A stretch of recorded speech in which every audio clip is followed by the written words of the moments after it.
নমস্কার, আমি তোমাদের প্রিয় আন্টি মালা ঘোষ। তোমরা দেখছো জিরো আর্ট কিচেন। তোমাদের জন্য আজকে একটা খুব সুন্দর রেসিপি নিয়ে এসেছি। রেসিপিটার নাম হলো সাবুর খিচুড়ি, সম্পূর্ণ নিরামিষ। তো যারা নিরামিষ খান, যাদের ঘরে নিরামিষের প্রয়োজন আছে, বয়স্ক লোকেরা থাকেন, প্রত্যেকে খেতে পারো। চলে এসো, সাবুর খিচুড়িটা কিভাবে করব, কেমন করে করব তোমাদের দেখিয়ে দিচ্ছি।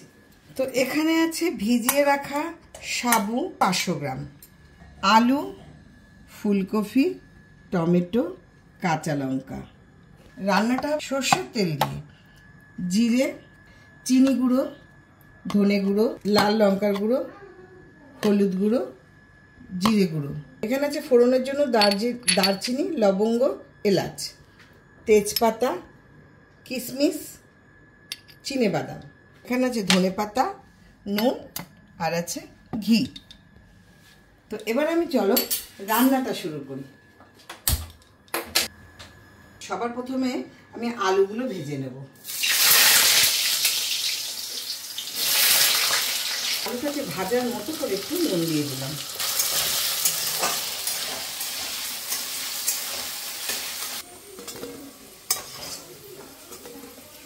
আমি কিন্তু আলু ভাজায় হলুদ দিই, কিন্তু সাবুর খিচুড়িটা খুব সামান্য হলুদ দেব। তার জন্য আমি যদি প্রতি পরতে পরতে হলুদ দিই, তাহলে সেই খিচুড়িটার রঙটাই হয়ে যাবে। সেই জন্য আমি আলু ভাজাতে হলুদ দিই। এবার আমি কপিটা ভেজে নিচ্ছি।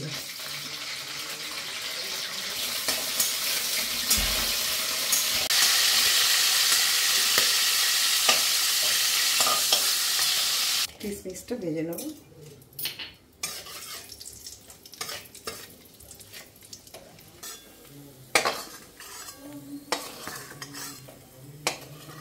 কিশমিশটা না খুব সাবধানে ভাজতে হয়, একটু বেশি হলেই কিন্তু কিশমিশটা না পুড়ে যায়। তার জন্য প্রথমে গ্যাসের হিটটা একটু দিয়েই গ্যাসটাকে নয় অফ করে দেবে, না সিমে দিয়ে দেবে, নাড়াচাড়া করেই নামিয়ে নেবে, দেখবে একটা কিশমিশটা পুড়বে না। এবার বাদামগুলো দিয়ে দেবো।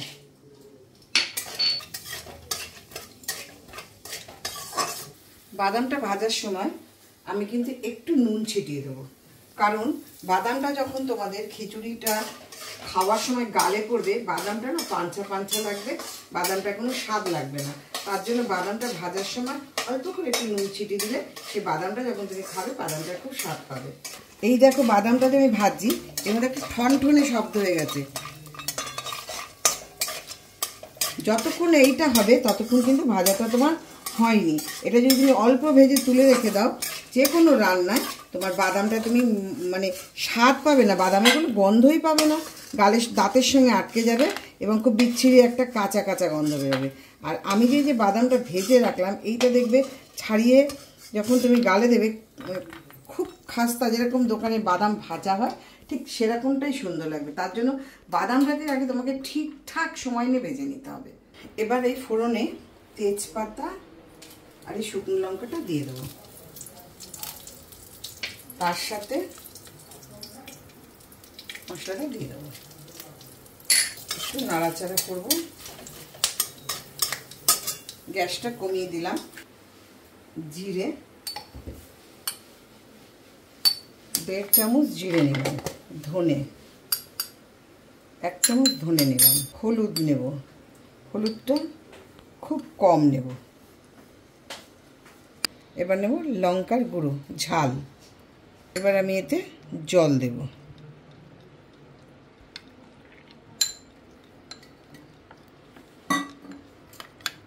জল দিয়ে আমি পেস্টটাকে বানিয়ে নেব। এবার আমি মশলাটা এর মধ্যে দিয়ে দেবো।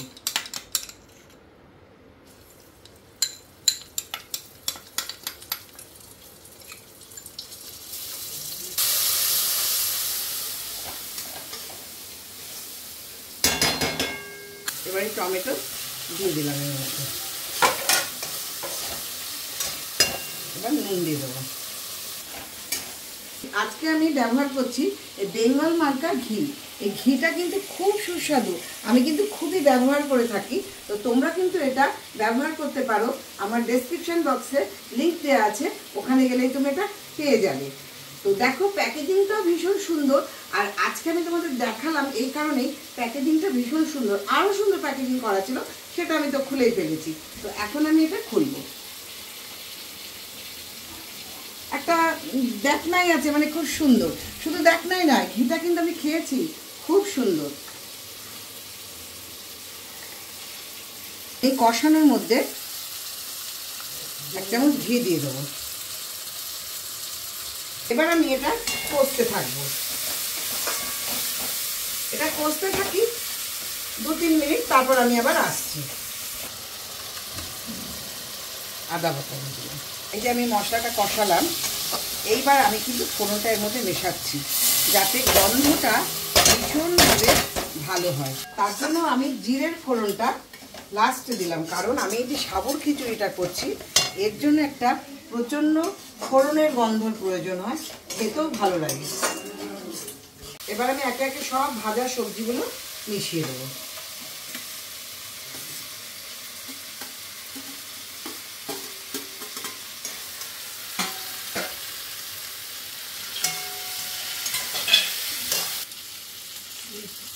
ধনে পাতাগুলো দিয়ে দিচ্ছি, 4টে কাঁচা লঙ্কা দিয়ে দিলাম। এবার আমি এভাবে কষতে থাকবো। এখানে গরম জল আছে, আমি এখান থেকে একটু গরম জল দিয়ে দেবো।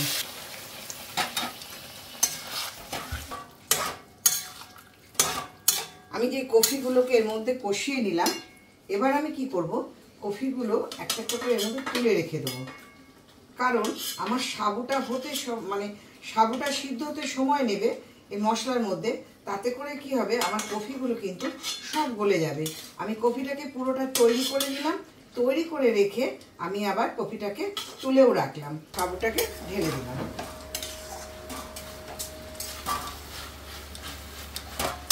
আমি দেখো যেই সাবুটা ঢেলে দিয়েছি, একদম কিন্তু টাইট হয়ে গেছে। এখান থেকে তোমার একদম নড়া চলবে না এবং জল দিতে হবে। এই গরম জল আমার পাশেই আছে, আমি গরম জল ঢেলে ঢেলে কষাবো। 2 মিনিট এরমভাবে আমি একটু আস্তে আস্তে কষিয়ে নেব সাবুর সাথে, তারপর আমি জল দেব। এখান থেকে কিন্তু সাবুর পাশ থেকে একটু নড়াও যাবে না, আর নাড়াটাও বন্ধ করা যাবে না, কারণ এটা চট করে তলায় ধরে নেবে। এবার আমি আস্তে আস্তে এর মধ্যে এইভাবে নাড়তে থাকবো আর একটু করে জল দিতে থাকবো। এইবার যখন আমার কষানোটা ঠিকঠাক মনে হবে হয়ে গেছে, তারপর আমি আমার আন্দাজ মতো যতটা জল দেবার আমি ততটাই জল দেবো। আমি এখানে 500 সাবুর খিচুড়ি করছি, আর সেই মতো করে আমাকে জলটা দিতে হবে। কষানো হয়ে গেছে বেশ সাবুটা দিয়ে, এবার আমি জল দেবো।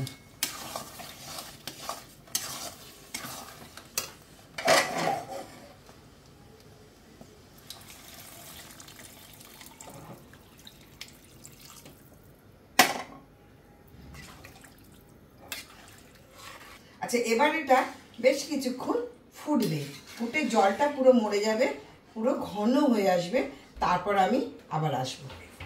বেশ ঘন হয়ে গেছে, আর এর থেকে ঘন হলে কিন্তু একদম টাইট হয়ে যাবে, ভালো লাগবে না। তো এবার আমি এই ফুলকপিগুলো এর মধ্যে দিয়ে দেবো। আমি কিন্তু কন্টিনিউ এখানে দাঁড়িয়ে এটাকে আমি নেড়ে গেছি, আমি কিন্তু একটু এটার থেকে সরিনি, কারণ সাবুর কিন্তু তলায় ভীষণ লেগে যায়। আরও সব কিছু মেটেরিয়ালস দিয়ে তৈরি হচ্ছে, সেহেতু এখান থেকে একটুও নড়া যাবে না। তোমরা যখন সাবুর খিচুড়িটা বানাবে তখন কিন্তু এরকম পাশ থেকে একটুও নড়বে না, আর সিমে দিয়ে দিয়ে করবে। যদি মনে হয় যে আরও একটু অনেক দেরি হয়ে যাচ্ছে, একটু বাড়াবে, কিন্তু নেড়েচেড়ে আবার কমিয়ে দেবে। হ্যাঁ, নাহলে কিন্তু এটা একদম তলায় লেগে যাবে। এবার আমি একটু স্বাদ অনুযায়ী মিষ্টি ছড়িয়ে দেবো। সাবুর খিচুড়ি তো একটু মিষ্টি মিষ্টি না হলেও কিন্তু ভালো লাগবে না। নামাবার সময় আমি কিন্তু এই বেঙ্গল মার্কা ঘিটা একটু ছড়িয়ে দেবো। খুব সুন্দর টেস্ট, সুন্দর ঘ্রাণ। তোমরা এটা কেনো, খেয়ে দেখো, তাহলেই বুঝতে পারবে। আমি 1 চামচই দিলাম, তার আগে কিন্তু আমি 1 চামচ দিচ্ছি, আমার বেশি দিতে হলো না, যেটাই আমার সুন্দর স্বাদ হয়ে গেল। দেখছো, একটু হাত থেকে সরালেই টাইট হয়ে যাবে, তলায় লেগে যাবে। এর জন্য তোমাদের আমি বললাম খুব সাবধানে এটা বানাবে। এবার আমার ঘরে বানিয়ে রাখার যে জিরে, ধনে, শুকনো লঙ্কা ভাজা মশলাটা, এটা আমি উপর থেকে একটু ছড়িয়ে দেবো। আমি নুনটা দেখে নিয়েছি, নুন একদম পারফেক্ট হয়েছে। এবার আমি সব কিছু প্রপার দিয়ে দিলাম। গ্যাসটা আমি নিভিয়ে দিচ্ছি। এবার আমি ঢাকা দিয়ে দিলাম। 2 মিনিট ঢাকা দেওয়া থাক, তারপর আমরা এসে রক্ষণ করব।